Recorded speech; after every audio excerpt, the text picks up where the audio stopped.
Hi guys! Harvey here. Another day, another blessing binigay sa atin ng Lord. So ngayon, tara samahan nyo ako sa aking shop. Ngayon, di tayo mag-open kasi open na at medyo late na rin naman na. Pero meron tayong gagawing makabulang activity. We will meet our baristas para i-discuss sa kanila yung ating panibagong SOP para sa daily tasks and workflow nila mas smooth. So, i-discuss lang natin yung ginawa nating reminders for daily tasks, checking ng inventories, and etc. So, pagpasok natin ng shop, may mga customers na rin, na students from MBHS.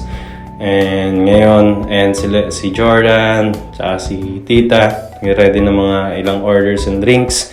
So, ito na, nag-start na tayo ng ating meeting.